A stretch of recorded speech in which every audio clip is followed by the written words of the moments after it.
In this video, we will be looking at the environmental characteristics of New Zealand and New Zealand's fisheries.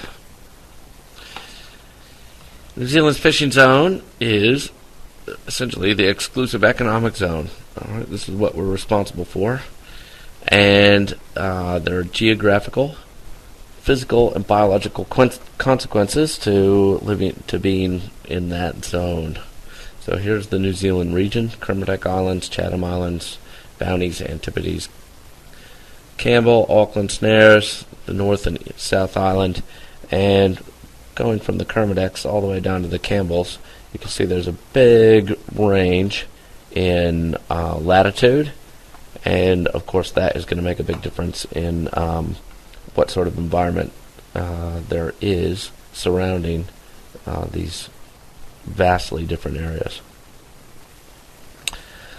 Okay, so as we've covered before, the exclusive economic zone was declared in 1978 under the law of the sea, the UNCLOS agreement, and that was in response to fisheries issues for the most part, where other countries were not only in New Zealand but in all parts of the world, in lots of different places of the world, going and fishing very close to other countries and just taking extracting resources which the local people thought were more theirs than people coming from halfway around the world.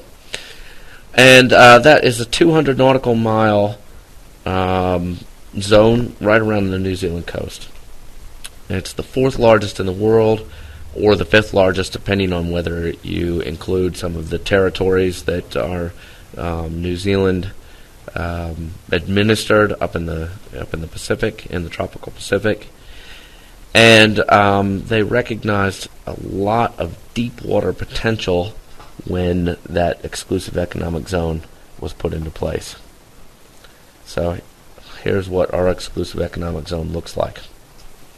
So these are 200 nautical miles from these different little islands in the Antipodes, around the Auckland Islands, etc. These little 200-mile bubbles around these little zones, and around the Chathams, and around the Kermadecs. Okay, from the tip of the North Island, etc. 200 nautical miles around. Let's have a main look at, or look at the main commercial fishing grounds within that zone.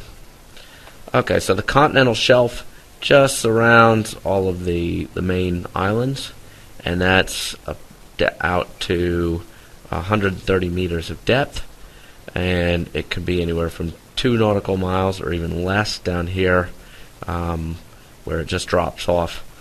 I've been down in this area where we were starting tows a mile from shore in 800 meters of water, and going down fishing for orange roughy down to 1,200 meters in the space of a few hundred meters, less than a half a kilometer for the tow. And so you're essentially towing straight down a cliff. That's around here in the fjords area, where you can see the deep water comes very close to shore.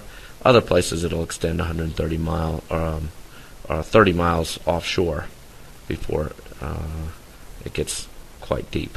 So around Tauranga, you go nearly to, you go past Mayor Island before you actually get to some deep water. Okay. It's 1.3 million square nautical miles, if you include all of this area, so it's very big. It's 15 times larger than the New Zealand landmass. So, in fact, our country is more ocean zone than land zone. The deepest part is the Kermadec Trench at 9,000 meters. And in fact, there's actually this little zone here where that is outside of our exclusive economic zone, because it's greater than 200 nautical miles from any point of land. So actually anybody can come into this little triangle right here and fish as much as they like in this zone. But nobody's going to do that because it's a long drive. really not worth spending the resources to get there. So essentially that little bit is included in our exclusive economic zone. Okay, so 6% would be less than 200 meters deep, so that's the high white area here, less than 200 meters deep, very close to shore. 6%. Okay. That would be our inshore fishery. Okay, 22% is up on these plateaus, 200 to 1,000 meters deep, and going down off of the side of the Chatham Rise. Some of these areas around the Bounties, the Campbells, over here in the Challenger Plateau, all this area around Hokitika off the west coast, Hauraki Gulf and north. So 200 to 1,000 meters deep. And this is where most of the New Zealand fisheries resources are caught. So things like southern blue whiting, hoki, hake, the waterhowl, squid. So a lot of this stuff is caught in this range, and these are some of our big fisheries, some of our most productive fisheries. Okay. And 72%, so the majority of our exclusive economic zone is deeper than 1,000 meters. All this area, all in here. Okay, all in here. All of this is definitely, and all in the most of the Kermadec area is all greater than 1,000 meters.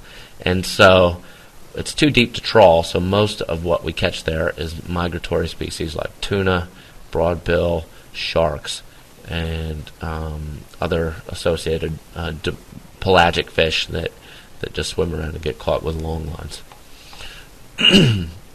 Okay. There are certain areas that are not fished by bottom impacting gear. These are not trawled.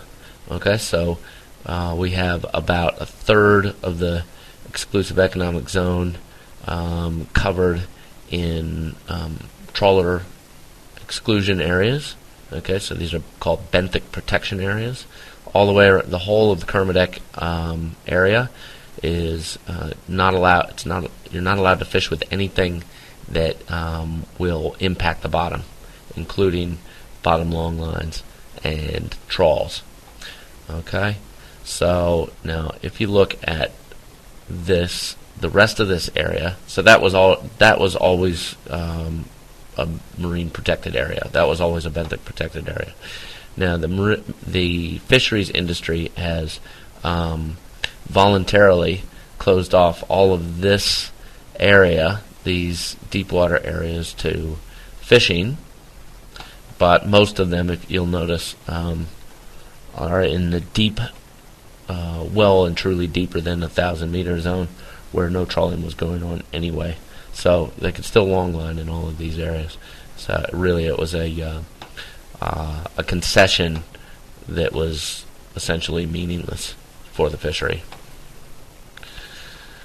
Okay, major hydrographic features. Okay, so the fact that we have the exclusive economic zone going all the way from the 30-degree latitudes down to the 55, 60-degree latitudes means that we've got huge differences in hydrogeography.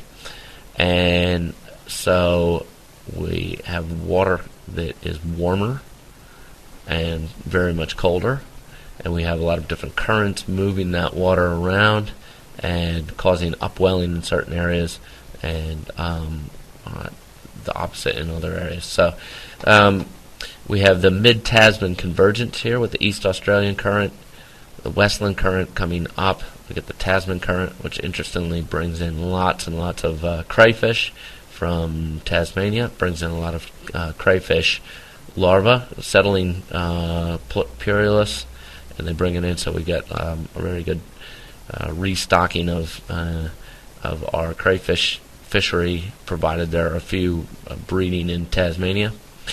And then there's a current that runs up this coast, East Auckland current, East Cape current, and Southland current, Okay, and west wind drift. You've probably covered all of this in ecology. So, with these two currents converging, then of course that means that a lot of material is dropped out, and that has led to this higher area, the Chatham Rise. Okay, so this is an area where a lot of deposition happens in the Chatham Rise. So fairly, with this high deposition of particulate matter, then it's a fairly nutrient-rich, replenished area, and so that's a fairly productive area.